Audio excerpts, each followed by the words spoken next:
Welcome to Narzary Education. नोंथांमोनखौ Narzary Education चेनेलनिफ्राय बरायबाय। दा दिनै नोंथांनि गेजेराव आं प्रेजेन्ट टेन्सनि बाहागोफोरखौ सावरायनो सानदों। दा मैयानि बै गुबुन मोनसे टपिक्सआव बे सिगांनि टपिक्स मोनसेयाव आङो बेनि present tense, future tense, past टेन्सनि बागै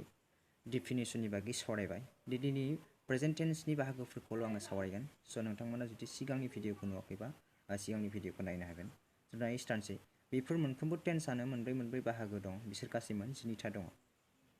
बेखौ एक्सप्लेन खालामगासिनो बेफोर जाबाय बेफोर मोनब्रै टेन्सफोरा जाबाय मा मोनो बाहागोफोरा जाबाय indefinite tense, continuous tense, perfect tense, perfect continuous tense. दा बेफोरनि मोनब्रैहाबो मानो मोनथामाबो मोनब्रै बाहागो दं नालाय बेफोर बाहागोफ्राबो मोनथाम टेन्सआवबो दंफायो इनडेफिनिट टेन्स बा सिम्पल टेन्स, ओमफ्राय continuous tense, perfect tense, perfect continuous tense. दा बेनि सिगां जों माखासे हेल्पिं भार्ब, अक्सिलियारि भार्ब बा बी भार्ब बेनि बागै एसे मिथिग्रोनांगोन। दा हेल्पिं भार्बनि गेजेरजों जों भार्बआ बे टेन्सखौ इउज खालामनो गोनां जायो, हेल्प लानो गोनां जायो। बेनि दारैनो जों स्ट्राक्चार सेन्टेन्सखौ स्ट्राक्चाराव कमप्लिट फर्म मोनो, कमप्लिटलि फुलफिल जानायाव हेल्प जायो। बेनिखायनो बेफोरखौ हेल्पिं भार्ब बा अक्सिलियारि भार्बबो बुंनाय जायो सिम्पल रावाव। दा बेफोर गासै 24था भार्बफोरानो जाबाय am, is, are, was, were, have, has, had, do, does, did, shall, should, will, would, can, could, may, might, must, ought, need, dare, used to बेफोरो गासै 24था। दा बेनि सायावबो नोंथांमोना गोसोआव लाखिनांगोन आरो बेखौ बी भार्ब बा अक्सिलियारि भार्ब बा हेल्पिं भार्ब बुंनाय जायो। दा गोसोआव लाखिनांगोन। दा कुइसन खालामोबा जों गोसोआव लाखिनांगोन हेल्पिं भार्ब बा अक्सिलियारि भार्ब बा बी भार्बा बेसेबांबा 24था। दा बेखौ गोसोआव लाखिनांगोन। दा बेखौ आं मानो बुंखो होनबा बेखौ इउज खालामथारनो गोनां जायो जोङो बे सेन्टेन्सखौ बा बे टेन्सखौ सोलोंनायाव जों बे भार्बनि हेफाजाब लाथारनो गोनां जायो। दा बेनि थाखाय आं बेखौ बुंबाय। दा नेक्स्टआव नाम्बार 1आव जोङो प्रेजेन्ट इनडेफिनिट टेन्स जायखौ आं सावरायनो थांदों। फार्स्टआव इनडेफिनिट टेन्स, प्रेजेन्टनि इनडेफिनिट टेन्सखौ आं सावरायगोन। बेयाव गुबुननि टेन्सखौ सावराया। दाना प्रेजेन्ट इनडेफिनिट टेन्स मा बुङो सिम्पल रावाव जों बुजायगोन आङो। दा डिफिनेसनखौ फरायगोन। जाय टेन्सआव भार्बनि खामानिया अराय सैथो दिन्थिनाय आरो हुदा दिन्थिनाय ओंथि फोरमायनाय बुब्लिखौनो प्रेजेन्ट इनडेफिनिट टेन्स बुंनाय जायो। जायो सैथो एबा हुदा दिन्थिनाय जायो। सिम्पल रावाव बेखौ नों प्रेजेन्ट इनडेफिनिट टेन्स बुंनाय जायो। नोंथांमोना जुदि लिरनोबा बेखौ लिरना लानांगोन बरियासे आजादि। ओमफ्राय बेनि पेटार्नखौबो होगासिनो दं। बुजि मोननो थाखाय जों खेबसे नङा खेबनै गले गले फरायनांगोन जुदि बुजि मोनाबा। आं सिम्पल रावावनो बुजायबाय अराय सैथो दिन्थिनाय एबा हुदा दिन्थिनायखौनो प्रेजेन्ट इनडेफिनिट टेन्स होनना बुंनाय जायो। दा बेखौ नोंथांमोना गोसोआव लाखिनांगोन। दा नेक्स्टआव बेनि दाथाय बा पेटार्न बा स्ट्राक्चारबो बुंनाय जायो। बेनि स्ट्राक्चार बा पेटार्नफोरा जाबाय subject plus am, is, are बे जोङो प्रेजेन्ट इनडेफिनिट बा प्रेजेन्ट टेन्सआव इउज खालामजानाय भार्बनि बी भार्बफोर जेरै am, is, are plus P V oblique P F plus object. दा बेनि पि भिआ मा, पि एफआ मा, अ बि जिआ मा, एस इउ बिआ मा बेखौबो सिङाव होदों N B subject, S U B माने साबजेक्ट, अ बि जे माने अबजेक्ट, पि भि माने प्रिन्सिपाल भार्ब, पि एफ माने प्रेजेन्ट फर्म। दा बेखौबो नोंथांमोना मिथिगोन। थारैनो सिगां मोनथियाखैबा नट खालामना लिरना लानो थाखाय आं खावलायहरनाय जाबाय। दा लिरना लानो हागौ नोंथांमोना। सिम्पल रावावनो बुजायगासिनो दं आङो। बुजि मोनदों होननानै आं सानो। दा बुजि मोनाखैबा नोंथांमोना गले गले नाय भिडिअखौ। बे टेन्सआव साबजेक्टखौ नायना थार्ड पार्सन सिंगुलार नाम्बारजों पि भिआव एस इ एस दाजाबनाय जायो। माने बेयाव थार्ड पार्सन सिंगुलार नाम्बारफोरजों बेयाव जों थार्ड पार्सन सिंगुलार नाम्बार पार्सननि खोथा फैलायबाय। पार्सना मा बुस्थु जों बेखौथ' मिथिया। दा बेखौ पार्सनाव माखौ सिंगुलार प्लुरेल बा माखौ फार्स्ट पार्सन माखौ सेकेन्ड पार्सन बुङो बेनि बागै जोङो मिथिनांगोन। थ' बेनि थाखाय आं बे टेबोलखौ होबाय नोंथांमोना नायनांगोन। एन्ड बे पार्सन माने सुबुंसाय। बेयाव मोननै बाहागोआव दङ सिंगुलार आरो प्लुरेल बाहागोआव दङ। फार्स्ट पार्सनाव फार्स्ट पार्सनाव मा दङ आइ उइ। फार्स्ट पार्सनाव मा आइ उइ आरो सेकेन्ड पार्सनाव इउआनो जायो। थार्ड पार्सनाव हि सि इट राम सीता काउ रमेन्ट्रि बायदि बायदि एक्सेट्रा जायफोर सिंगोलखौ फोरमायो सिंगोलखौ। आरो प्लुरेला जाबाय दे बयस गार्ल्स दिस दास बेफोर प्लुरेल बा काउस द गार्ल्स द टिचार बायदि बायदि मोसौफोर मानसिफोर अमाफोर दाउफोर बेफोरबायदि बुरजा फोरमायनाय जाबाय प्लुरेल। आरो सिंगुलार जाबाय बियो बेफोर फोरमायनाय राम सीता बेबायदि सिंगोल फोरमायनाया सिंगुलार नाम्बार। बेयाव जोङो सिंगुलार नाम्बारनिफ्राय हि सि इट राम सीता काउ मेन टिचारफोर बायदि थायोब्ला सिंगुलार थायोबा एस एबा इ एस दाजाबनांगोन पि भिखौ नायनानै। जों बेयाव नाम्बारनि एसे सिगाङाव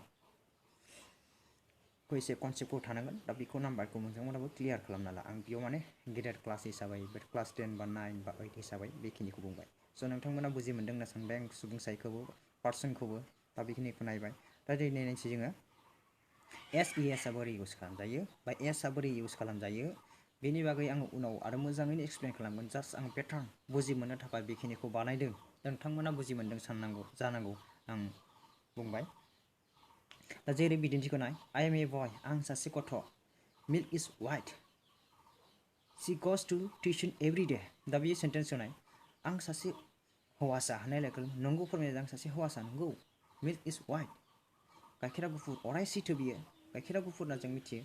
ओमफ्राय शी गज टु टिउसन एभ्रि डे बेयो माने सानफ्रामबो माने टिउसनाव थाङो बेयो हुदा फोरमायदों दा बेफोर हुदा फोरमायनाय नंगौ फोरमायनायफोरानो मा होननाय जायो present indefinite tense guys present indefinite tense आरो नाय ग जायोमोन जोंहा गनि जायगायाव इ एस दाजाबदों माने सिजों गनि जायगायाव इ एस दाजाबदों बेनिखायनो बेयाव माने जों माने बैयाव लिरदोंमोन दि बेयाव माने थार्ड पार्सन सिंगुलार नाम्बारजों पि भि आव इ एस एबा इ एस दाजाबनाय जायो रियेलि जोंनियाव इ एस दाजाबबाय दा बेखौ कनफिउस जानो गोनां गैया उनाव आं एक्सप्लेन खालामबावगोन मोजाङैनो दा आं पेटार्नखौ नोंथांमोननो बुजायदों पेटार्नखौ नोंथांमोना बुजायनानै सोलोंना ला भिडिअआ कमप्लिटलि क्लियार जागोन आं सानो आरो नोंथांमोना जागोनखौ रोखा नुयो थ' साबस्क्राइब खालाम शेयार खालाम बेबायदिनो आं भिडिअखौ लाबोबाय थागोन दा नेक्स्ट स्टेपाव नाय फार्स्ट इन्डिफिनिटखौ बुजिबाय आं सानबाय दा सेकेन्ड प्रेजेन्ट कन्टिनिउआस टेन्सनि बागै सावरायनोसै नाय आं माने फार्स्टआव डिफिनेसनखौ बुंगोन बिनि उनाव सिम्पल रावजों बुजायगोन जाय भार्बनि खामानिया आथिखालाव मावबाय थानाय एबा सोलिबाय थानाय ओंथि फोरमायो बेखौनो प्रेजेन्ट कन्टिनिउआस टेन्स बुंनाय जायो मानो बुंदों जाय भार्बनि खामानिया आथिखालाव सोलिबाय थानाय जाबाय थानाय खालामबाय थानाय ओंथि फोरमायो बर'आव सिम्पल रावआव खालामबाय थानाय सोलिबाय थानाय मावबाय थानाय ओंथि फोरमायो बेखौनो माने प्रेजेन्ट कन्टिनिउआस टेन्स होनना बुंनाय जायो बेनि दाथायखौ नाय पेटार्ना subject plus am is are plus P V plus I N G plus O B J I N जि आलाय मा आइ एन जिआ मा जालायखो जों मा होनांगोन पि भि बे भार्बनि गेजेराव बे भार्बजों मा जागोन एबार प्लास जागोन मा जागोन आइ एन जि प्लास जाबागोन पि भि जों भार्बजों प्रिन्सिपाल भार्बनि लोगोआव जोङो मा खालामनांगोन प्लास आइ एन जि लोगोआव खालामनांगोन बेखौ नुगोन नोंथांमोना बेनि सिगाङाव नाय एम इज आर खौ बहा इउज खालामनाय फार्स्ट पार्सन आइजों एम इउज खालामजायो second first person plural N second person singular plural आरो थार्ड पार्सन प्लुरेलजों आरखौ इउज खालामनाय जायो गोसोआव लाखि फार्स्ट पार्सन आइजों माजों एम आरो फार्स्ट पार्सन प्लुरेलजों सरिनियाव फार्स्ट पार्सन सिंगुलार होनो बावगारलांदों आङो टाइपिं मिस्टेक जादों दा नोंथां बुंबाय फार्स्ट पार्सन आइजों फार्स्ट पार्सन आइ बा सिंगुलारजों मा जायो एमआ जायो आरो सेकेन्ड पार्सन फार्स्ट पार्सन प्लुरेल आरो सेकेन्ड पार्सन प्लुरेल सिंगुलार आरो थार्ड पार्सन प्लुरेलजों मा जोङो आर इउज खालामनाय जायो आरो थार्ड पार्सन सिंगुलारजों मा खालामनाय जायो इज इउज खालामनाय जायो बेखौ नोंथांमोना गोसोआव लाखि आं बेयाव माने बेयाव सिगाङावनो बुंखाबायनि रोखा फोरमायबाय पार्सना मा दं दा नोंथांमोनखौ निस्सय बुजि मोनदों होननानै आं सानो जेरै बिदिन्थिखौ नाय आइ एम रिडिं ए बुक दा जोंनि फार्स्ट पिभिआ मा होनो पिभिआ जोंनि आइ एन जिखौ मायाव प्लास खालामदों रिडल'सो जायोमोन रिडनि उनाव आइ एन जि प्लास जादों बेनिखायनो रिडिं जाहैबाय बेनिखायनो मा जादों पेटार्न बायदि जोङो साबजेक्ट प्लास एम आइजों मा जायो एम प्लास रिडजों मा जागोन पिभिजों I N G reading a book गांसे बिजाब आं गांसे बिजाब फरायगासिनो दं हि इज डुइं दा साम बे सानखान्थि खालामगासिनो दं हिदों मा जाखो इज मानो होनबा हिया मा जाखो जोंहा थार्ड पार्सन सिंगुलार नाम्बार बेनि थाखाय मा जाखो इउज खालामो आरो दे आर प्लेइं फुटबल बिसोर माने फुटबल गेलेगासिनो दं डेआ मा जाखो जोंहा थार्ड पार्सन प्लुरेल नाम्बार बेनि थाखाय मा जाखो आर इउज खालामनाय जाबाय दा नोंथांमोनखौ बुजि मोनदों होनना आं सानो रोखायैनो बुजि मोनखादों आरो बुजि मोनगोन आरो नोंथांमोना नायबा थारैनो बुजि मोनगोन बेखिनिखौ आं बुंबाय बेखिनिखौ बुंहरबाय आरो नोंथांमोना बुजि मोनाखैबा कमेन्टआव सोंहरनो हागोन कुइसन खालामनो हागोन बा आंनि इमेलाव माबायाव होखानाय दं आङो एबाउटआव सोमोन्दैयाव आंनियाव बेयाव कुइसन खालामनो हागोन पिडिएफफोर नांगौ जायोब्लाबो आं नोंथांमोननो हरनो हागोन दा प्रेजेन्ट पारफेक्ट टेन्सखौ नाय प्रेजेन्ट पारफेक्ट टेन्स दा कन्टिनिउआसखौ आं बुजिबाय नाथाय जाय भार्बआव आथिखालाव जागासिनो थानाय बा सोलिगासिनो थानायखौनो बा जोङो प्रेजेन्ट कन्टिनिउआस टेन्स होनना बुंनाय जायो प्रेजेन्ट कन्टिनिउआस टेन्सआ सोलिगासिनो थानाय जागासिनो थानाय मावगासिनो थानाय बेखौनो जोङो प्रेजेन्ट कन्टिनिउआस टेन्स होनना बुंनाय जायो दा नोंथांखौ आं बुजिदों होनना सानबाय निस्सय बुजिदों जों पारफेक्टखौ नायनोसै पारफेक्टलि मा प्रेजेन्ट पारफेक्टलि मा बेखौ नायलायनोसै जाय आं डिफिनेसनखौ क्लियार बुंग्रोनि जाय भार्बनि खामानिया एबा जाथाया दाबावैसो एबा एसे आगोलाव जोबनानै थांनाय ओंथि फोरमाय बेखौनो प्रेजेन्ट पारफेक्ट टेन्स बुङो मा होनना बुङो सिम्पल रावाव नोंथांमोना बेखौ स्क्रिनाव माने लिरना लानो हागोन स्क्रिनशट खालामनो हागोन डिफिनेसनखौ आं माने डाइरेक्ट बुंसै आथिखालाव बा दाबावैसो जानानै थांनाय जोबनानै थांनायखौ माने प्रेजेन्ट पारफेक्ट टेन्स बुंनाय जायो जेरै बुंनाय जायो दासो जोबखांबाय मावखांबाय लोंखांबाय दानि आं जाखांबाय लोंखांबाय मावखांबाय नङा होमबा बेफोरखौ माने प्रेजेन्ट पारफेक्ट टेन्स बुंनाय जायो दाथायखौ नाय subject plus have oblique S बाहायगोन प्लास पि आ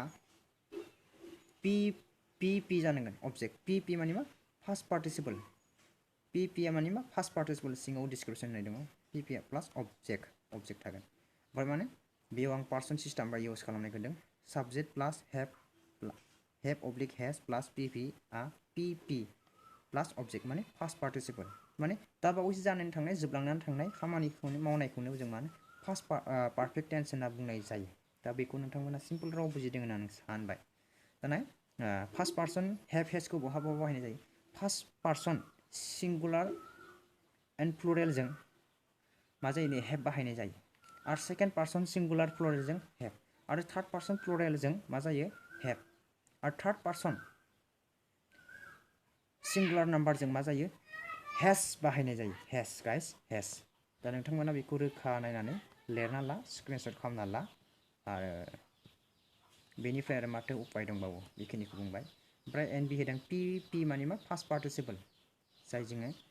बे ग्रामाराव दंबा first stage second stage third स्टेजाव जों नायनो मोनो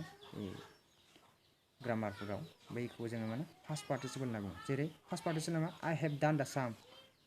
डान दा साम बेयाव डानआ मा फार्स्ट पार्टिसिपल आं सानखान्थिखौ खालामखांबाय दा बावैसो आरो दानिसो मावखांबाय शी हेड गान टु मार्केट बेयो माने बाजाराव थांखांबाय दा बावैसो आरो थांखांबाय दे हेभ इटेन राइस बिसोरो ओंखाम जाखांबाय दा बावैसो जाखांबाय आरो मावखांबाय बा जोबखांबाय जास्ट नाव होनायोमोन जोङो आं बेखौ होआसै जों जास्ट नावखौ बाहायबा प्रेजेन्ट पारफेक्ट होनना सिनाय मोनो नाथाय आं होआसै जोबनानै थांनाय ओंखाम जाखांबाय लोंखांबाय मावखांबाय दांखांबाय बेबायदि फोरमायनायखौनो एसे सिगाङाव बेखौनो माने जोङो प्रेजेन्ट पारफेक्ट टेन्स होनना बुंनाय जायो दा नोंथांमोना बुजि मोनदों होनना सानबाय प्रेजेन्ट पारफेक्ट कन्टिनिउआस टेन्सखौ नायलायनोसै जोङो जाय भार्बनि खामानिया सिगांनिफ्रायनो सोलिबाय थानानै दासिमबो जागासिनो थानाय ओंथि फोरमायनायखौनो प्रेजेन्ट पारफेक्ट कन्टिनिउआस टेन्स बुंनाय जायो सिगांनिफ्राय सोलिबाय थानाय दासिमहालागै माने बुंनाय समसिमहालागै जोबैखौनो मावनो प्रेजेन्ट पारफेक्ट कन्टिनिउआस टेन्स होनना बुंनाय जायो प्रेजेन्ट पारफेक्ट कन्टिनिउआस टेन्स